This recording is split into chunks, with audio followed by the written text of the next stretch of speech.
이걸 좀 더 일찍 알았더라면 나도 해봤을 텐데. 만약 당신이 그분처럼 되고 싶지 않다면 제가 그 방법을 알려드리겠습니다. 제 이름은 이현우입니다. 저는 대학병원에서 20년 넘게 근무해온 의사입니다. 그동안 수천 명의 어르신들을 만나왔습니다. 어떤 분은 오래된 두통 때문에, 또 어떤 분은 불면증 때문에 병원을 찾으셨죠. 하지만 제가 진료하면서 가장 마음이 쓰이는 분들은 본인도 모르는 사이에 신장이 서서히 나빠지고 있는 분들입니다. 저는 늘 환자분들께 이렇게 말씀드립니다. 신장은 우리 몸의 생물학적인 정수기입니다. 하루 종일 밤낮 없이 쉬지 않고 일하면서 독소를 걸러내고 깨끗한 피만 남겨줍니다. 하지만 문제는 바로 그 조용함입니다. 신장은 아파도 말이 없기 때문에 기능이 약해져도 대부분 눈치채지 못합니다. 대부분은 이미 늦은 뒤에야 문제를 알게 되죠. 오늘은 부산에 사는 73세 김승호 어르신의 이야기를 들려드리려고 합니다. 평생 교사로 살아오신 분이었고 성실하고 자상하며 유머 감각도 뛰어나셨습니다. 그런데 단 하루 만에 갑자기 의식을 잃고 응급실로 실려 오셨습니다. 지금도 그날 밤이 기억납니다. 겨울비가 부슬부슬 내리던 날 저는 응급실 당직이었습니다. 갑자기 문이 열리고 간호사가 소리쳤습니다. 선생님, 새 환자 들어왔습니다. 혈압 낮고 의식이 흐립니다. 제가 다가가자 야윈 몸에 얼굴이 창백하고 다리가 심하게 부어있던 어르신이 들것 위에 누워 있었습니다. 그 순간 직감적으로 느꼈습니다. 상황이 심상치 않다는 걸요. 검사 결과는 충격적이었습니다. 신장 기능이 고작 20%밖에 남지 않았던 겁니다. 즉 독소를 걸러낼 힘이 거의 사라진 상태였죠.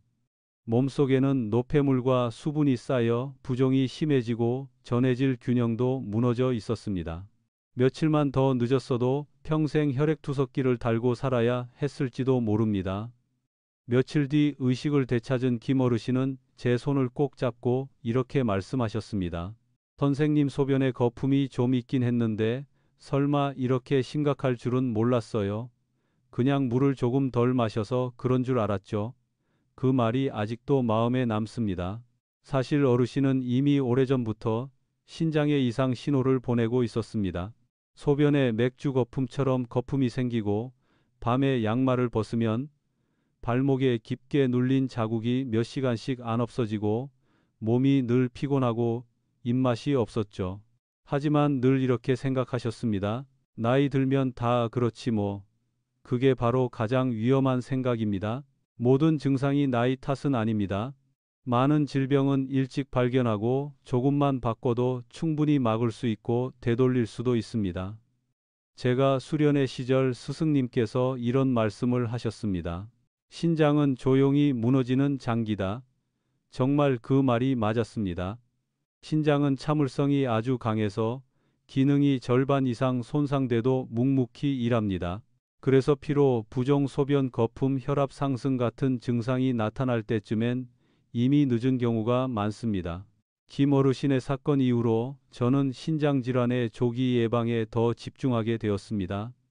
수백 명의 환자 기록을 다시 살펴보니 놀라운 사실을 발견했습니다.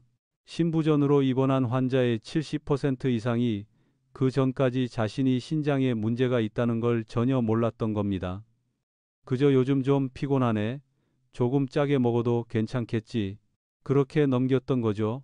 한국에는 안타깝게도 혈액투석을 주 3회나 받아야 하는 분들이 점점 늘고 있습니다. 차가운 기계에 피를 맡기고 몇 시간씩 앉아 있어야 하는 그 고통을 저는 너무나 많이 봐왔습니다. 환자분들은 말합니다.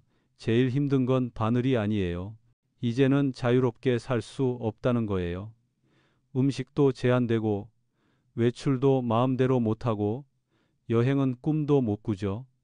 그래서 저는 이 영상을 만들었습니다. 신장이 보내는 초기 신호를 제대로 알고 무엇보다 아직 늦지 않았다는 걸 알려드리기 위해서입니다. 지금 이 영상을 보고 계신 분들 중에도 김 어르신과 비슷한 분이 있을 겁니다. 소변에 거품이 있지만 대수롭지 않게 넘긴 분, 양말 자국이 남아도 오늘 좀 많이 걸었나 보다 하고 지나친 분, 혹은 허리나 관절이 아파서 매일 진통제를 드시지만 그 약이 신장을 서서히 상하게 만든다는 걸 모르시는 분들 말이죠. 검사에서 크레아티닌 수치가 높아지고 신장 기능이 40%밖에 안 남았습니다. 라는 말을 듣고 놀라기 전에 지금 바로 생활을 바꿔야 합니다. 초기라면 식습관과 생활 습관만 바꿔도 신장은 충분히 회복할 수 있습니다. 김 어르신은 6개월 후 다시 병원에 오셨습니다. 활짝 웃으며 말씀하셨죠. 선생님, 이번 검사 결과가 정상이에요. 정말로 수치가 좋아졌습니다. 그냥 선생님 말씀대로 했을 뿐이에요. 소금 줄이고 식단에 몇 가지 더 추가했더니 몸이 훨씬 가벼워졌어요. 그때 저는 깨달았습니다. 큰 변화는 거창한 게 아니라 작고 꾸준한 습관에서 시작된다는 걸요. 그렇다면 김 어르신처럼 회복할 수 있었던 비결은 무엇일까요? 바로 식습관과 생활 습관입니다. 신장은 비싼 약을 원하는 게 아닙니다. 몸을 조금 더 아끼고 꾸준히 돌봐주는 걸 원할 뿐입니다.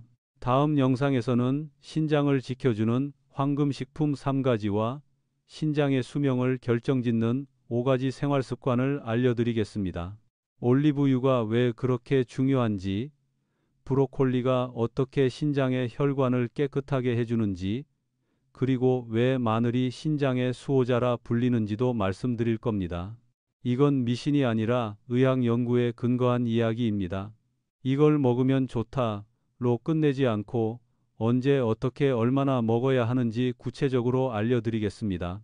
그 전에 잠시 스스로에게 물어보세요. 요즘 나에게 김 어르신 같은 증상이 있진 않은가? 소변에 거품이 많진 않은가? 발이나 발목이 붓진 않는가? 충분히 자도 몸이 무겁고 피곤하지 않은가? 만약 그렇다면 이 영상은 당신을 위한 겁니다. 당신의 몸이 지금 조용히 도움을 요청하고 있습니다. 그리고 지금이 아마 마지막 기회일 수도 있습니다. 한국에서는 신장병을 조용한 살인자라고 부릅니다. 소리도 통증도 없이 천천히 생명을 갉아먹기 때문입니다. 하지만 다행히도 지금이라면 멈출 수 있습니다. 다음 영상에서는 신장 건강을 위한 영양 연구 결과와 제가 직접 수백 명의 환자에게 적용해 효과를 본 식단을 구체적으로 알려드릴 겁니다. 꼭 메모하시거나 휴대폰에 기록해 두세요.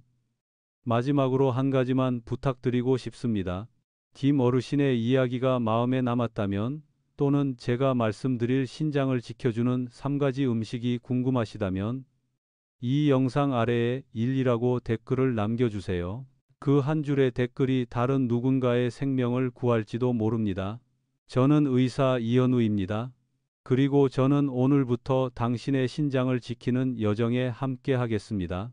신장을 지키는 방법이라고 하면 많은 분들이 먼저 떠올리는 게 약 건강보조식품 혹은 비싼 한방차일 겁니다. 하지만 진실은 이렇습니다. 신장을 가장 건강하게 만드는 건 바로 매일 식탁 위에 있는 음식들입니다. 오늘 저는 제가 환자분들께 꼭 권하는 3가지 음식 이야기를 해드리겠습니다. 겉보기엔 평범하지만 몸속의 혈액 정수기라 할 수 있는 신장을 지켜주는 놀라운 음식들이죠.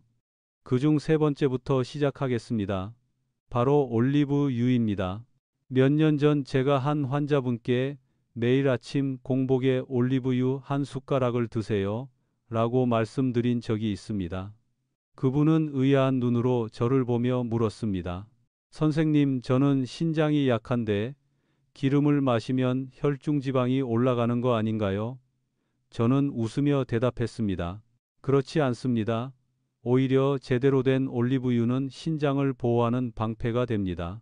많은 분들이 모르고 계시지만 신장은 우리 몸의 염증 상태에 가장 직접적인 영향을 받는 기관입니다.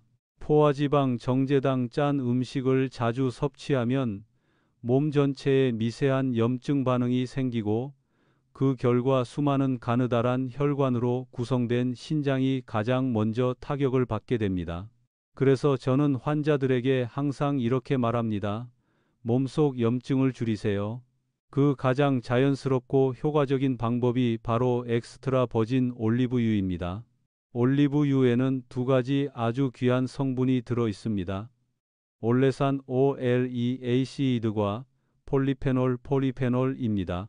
올레산은 나쁜 콜레스테롤 LDL을 낮추고 좋은 콜레스테롤 HDL을 높여 혈액이 더 원활히 흐르도록 도와 신장 내 혈관의 부담을 줄여줍니다. 또한 폴리페놀은 강력한 항산화 성분으로 혈관의 염증을 완화하고 자유 라디칼로부터 신장의 세포를 보호해 줍니다. 만약 신장을 필터라고 본다면 폴리페놀은 그 필터를 닫고 윤활해주는 세정제 같은 존재입니다. 바르셀로나 대학의 연구 결과에 따르면 고혈압 환자 400명을 3개월간 관찰한 결과 하루에 올리브유 2스푼을 섭취한 그룹은 단백뇨 수치가 크게 감소했다고 합니다. 즉 소변으로 단백질이 새어나가는 정도가 줄어들었다는 뜻이며 이는 신장이 훨씬 잘 보호되고 있다는 확실한 신호입니다. 저는 올리브유를 약이 아니라 식사의 일부로 섭취하라고 말씀드립니다. 아침에는 미지근한 물에 올리브유 한 숟가락과 레몬즙 몇 방울을 섞어 드세요. 점심에는 볶거나 튀기기보다 데친 채소나 샐러드에 가볍게 뿌려보세요.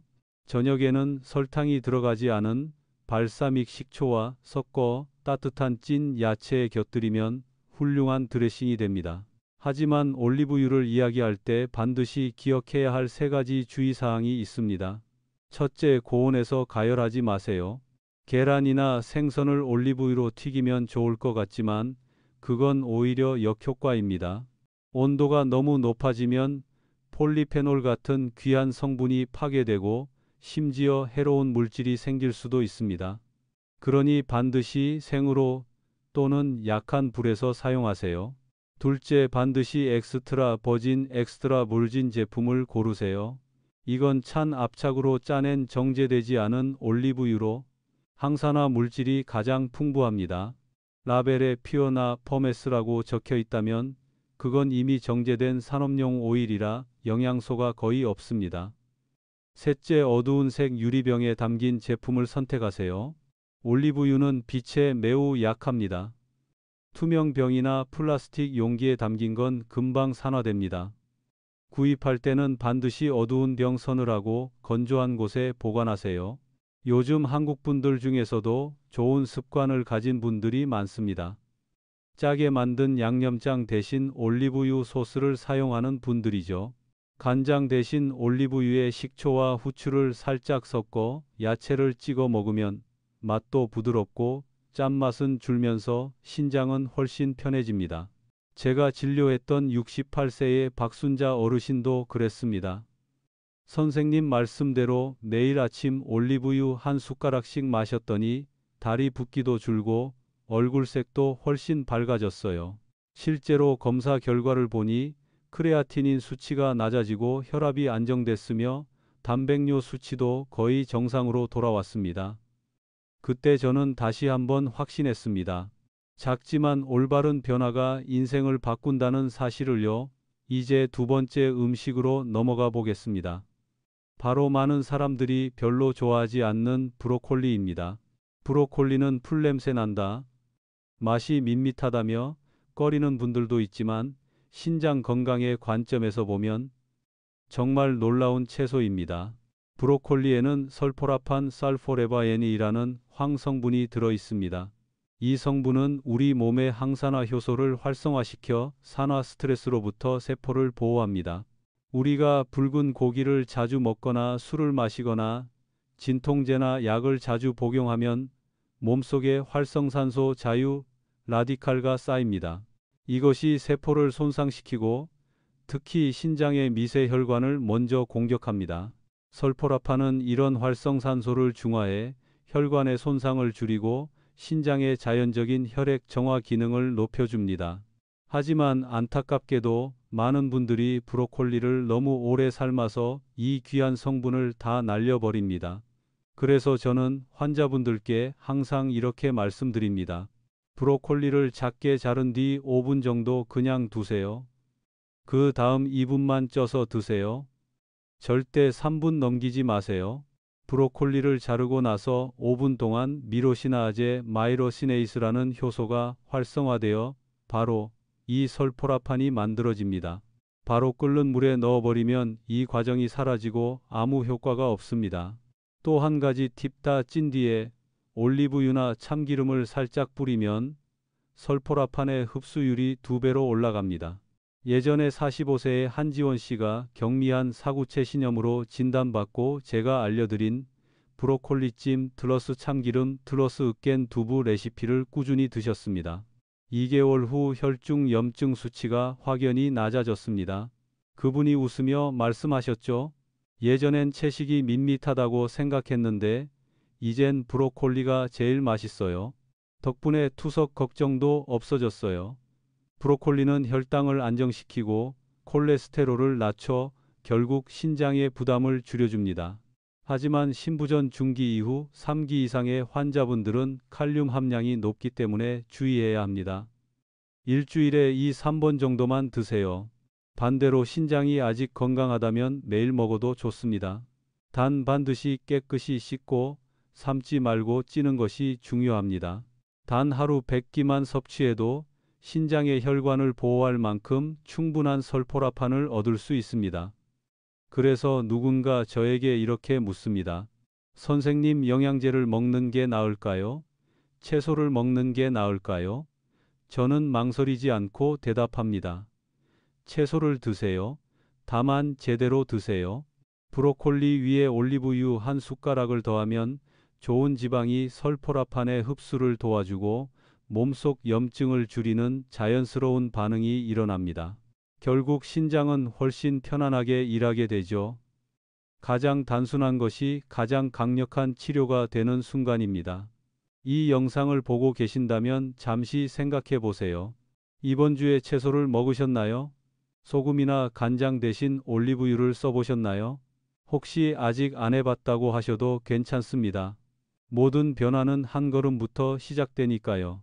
오늘 그저 식탁 위에 올리브유 한 숟가락을 더하거나 브로콜리를 한 접시 찌는 것만으로도 당신의 신장은 회복을 향해 한 발짝 나아갑니다. 다음 영상에서는 드디어 첫 번째 음식, 모든 한국 가정에 부엌에 있지만 아무도 몰랐던 신장을 가장 강력하게 보호하는 양념 이야기를 드리겠습니다. 이 부분은 아마 여러분이 평생 음식에 대해 갖고 있던 생각을 완전히 바꿔놓을 겁니다. 끝까지 함께 해주세요. 제가 환자분들께 신장에 좋은 음식이 뭐라고 생각하세요? 하고 물으면 대부분 이렇게 대답하십니다. 야채요. 물을 많이 마시는 거요. 하지만 제가 사실 정답은 마늘입니다. 라고 말하면 거의 모든 분이 깜짝 놀라시죠. 한 어르신은 크게 웃으시며 이렇게 말씀하셨어요. 아니, 마늘이요? 그건 제가 매일 김치 담글 때 넣는 건데요. 맞습니다. 마늘은 신장에 보이지 않는 경호원입니다. 하지만 제대로 사용하는 방법을 알 때만 그 힘을 발휘합니다. 마늘에는 알리신 어라이엔이라는 아주 특별한 성분이 있습니다. 이 성분은 마늘을 으깨거나 썰거나 다질 때 생성되며 염증을 줄이고 세균을 억제하며 무엇보다 혈관을 확장시키는 역할을 합니다. 혈관이 넓어지면 혈압이 내려가고 신장으로 흐르는 혈류가 안정되어 신장이 과부하 없이 피를 걸러낼 수 있습니다. 저는 예전에 15년 동안 고혈압과 당뇨를 함께 앓고 있던 66세 이병호 어르신을 치료한 적이 있습니다. 진료실에 들어오시자마자 이렇게 말씀하셨어요. 선생님, 제가 먹는 거 다 조심하는데도 혈압은 여전히 높고 혈당도 들쑥날쑥이에요. 검사 결과 신장 기능이 서서히 떨어지고 있었습니다. 즉, 신부전의 초기 단계였죠. 그래서 제가 말씀드렸습니다. 오늘부터 아주 간단한 방법을 해봅시다. 하루에 생마늘 한쪽 단 제대로 드시는 겁니다. 어르신은 쑥스러워 웃으시며 말씀하셨죠. 생마늘이요, 선생님, 제 입이 불날 것 같은데요. 그래서 저는 이렇게 설명드렸습니다. 통째로 드실 필요 없습니다. 잘게 다져서 50분 정도 그대로 두면 그때 알리신이 생성됩니다. 그걸 차가운 음식에 섞어 드세요. 끓이거나 볶으면 알리신이 다 사라집니다. 그래서 익히지 않은 마늘만 효과가 있습니다. 3개월 뒤 다시 오셨을 때 결과는 놀라웠습니다. 혈압이 약 15mmHg 낮아졌고 혈당도 안정되었으며 무엇보다 사구체 여과율 GFR 이 더 이상 떨어지지 않았습니다. 제가 물었습니다. 혹시 다른 비결이 있으셨나요? 어르신은 웃으며 대답하셨죠. 그냥 선생님 말대로요. 마늘 좀 넣고 소금 좀 줄였어요. 그때 저는 다시 한번 느꼈습니다. 부엌의 작은 변화가 인생을 바꾼다는 걸요. 마늘은 단순히 혈압이나 혈당을 낮추는 것뿐 아니라 산화 스트레스로 인한 신장 세포 손상을 막아줍니다. 일본과 한국의 연구에서도 생마늘을 꾸준히 섭취하는 사람은 크레아티닌 수치가 안정적이고 만성 신부전으로 진행할 위험이 훨씬 낮다는 결과가 나왔습니다. 하지만 저는 항상 이렇게 덧붙입니다. 좋은 것도 지나치면 독이 됩니다. 마늘은 혈액을 묻게 하는 효과가 약간 있으므로 항응고제를 복용 중이거나 위장 질환이 있는 분은 반드시 의사와 상의하셔야 합니다. 또한 하루 3쪽 이상은 드시지 마세요. 특히 노인분들에게는 위를 자극할 수 있습니다. 맛있게 마늘을 섭취하는 방법도 있습니다.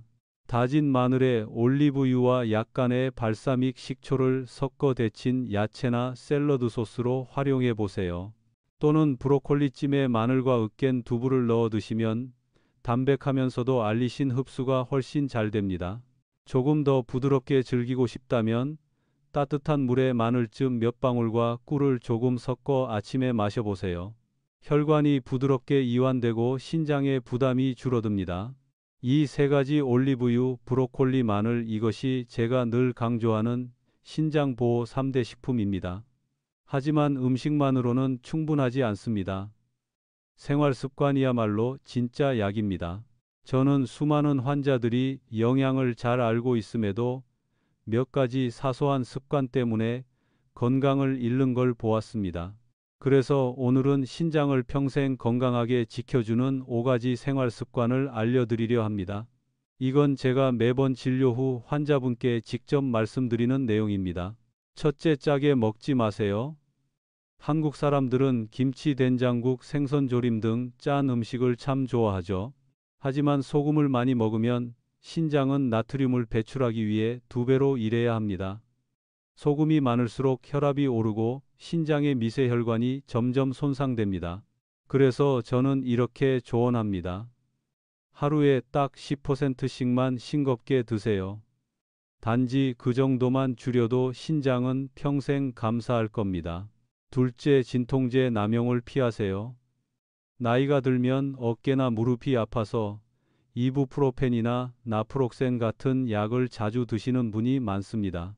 하지만 이 약들은 신장으로 가는 혈류를 줄여 오랜 복용 시 신장 기능을 떨어뜨립니다. 어쩔 수 없이 복용해야 한다면 의사와 상의해 파라세타몰 같은 부담이 덜한 약으로 바꾸세요. 자꾸 약을 사서 드시면 신장은 아무 말 없이 버티다가 어느 날 갑자기 무너집니다. 셋째, 단백질은 적당히. 단백질은 근육 유지에 꼭 필요하지만 너무 많이 먹으면 신장이 걸러야 하는 요산 유리A의 양이 급격히 늘어납니다. 건강한 성인은 체중 1kg당 1.2g 신장 질환이 있는 사람은 0.6, 0.8g면 충분합니다. 50대 이후에도 헬스장에서 단백질 보충제를 매일 마시는 분들, 신장이 너무 힘듭니다. 생선, 달걀, 두부, 저지방, 우유처럼 질 좋은 단백질을 고르고 하루 3끼에 나누어 드세요. 넷째, 담배와 술을 줄이세요. 흡연은 혈관을 수축시켜 신장으로 가는 피를 막고 술은 탈수를 일으켜 신장의 여과 능력을 떨어뜨립니다. 저는 종종 이렇게 농담합니다. 정말 신장을 아낀다면 그걸로 맥주를 거르지 말고 그냥 쉬게 해주세요. 가끔 한 잔은 괜찮지만 매일 마신다면 아무리 좋은 올리브유를 먹어도 소용이 없습니다.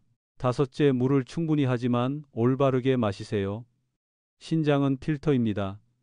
그리고 모든 필터는 물이 있어야 잘 작동합니다. 하지만 많이 마시는 게 아니라 적당히 나누어 마셔야 합니다. 하루 6, 8잔의 따뜻한 물 아침에 일어나서 한 잔 식사 후 한 잔 잠자기 1시간 전에 한 잔이 가장 좋습니다. 특히 에어컨이 켜진 실내나 활동이 적은 날에는 몸이 모르게 탈수됩니다. 소변이 맑고 냄새가 없으면 신장이 행복하다는 뜻입니다. 저는 실제로 단 2가지 습관 짠 음식 줄이기와 물 마시는 법 바꾸기 이것만으로도 2개월 만에 검사 수치가 확 좋아진 환자를 봤습니다. 약도 특별한 식단도 아니었습니다. 그저 자신의 몸을 진심으로 아껴준 결과였습니다. 또 한 가지 중요한 점, 가벼운 운동도 신장을 튼튼하게 만듭니다. 하루 30분 걷기만 해도 혈류가 개선되고 혈압이 안정되어 신장에 산소가 잘 공급됩니다. 무리한 운동이 부담된다면 앉았다, 일어나기 10회 손 쥐었다, 펴기 30회만 해도 충분합니다. 신장은 그런 작은 움직임에도 고마워합니다. 저는 환자들에게 항상 이렇게 말합니다. 건강해지기 위해 거창한 일을 할 필요는 없습니다. 작은 일을 꾸준히 하면 됩니다. 신장은 절대적인 금욕을 요구하지 않습니다. 그저 조금의 관심과 꾸준한 관리를 바랄 뿐입니다. 정수기의 필터를 주기적으로 갈아주듯 신장도 영양과 습관으로 꾸준히 보살펴야 합니다. 이쯤 되면 영상을 보고 계신 분들 중엔 이런 생각을 하실 겁니다. 혹시 나도 모르게 신장병이 있는 건 아닐까? 그 질문 아주 중요합니다.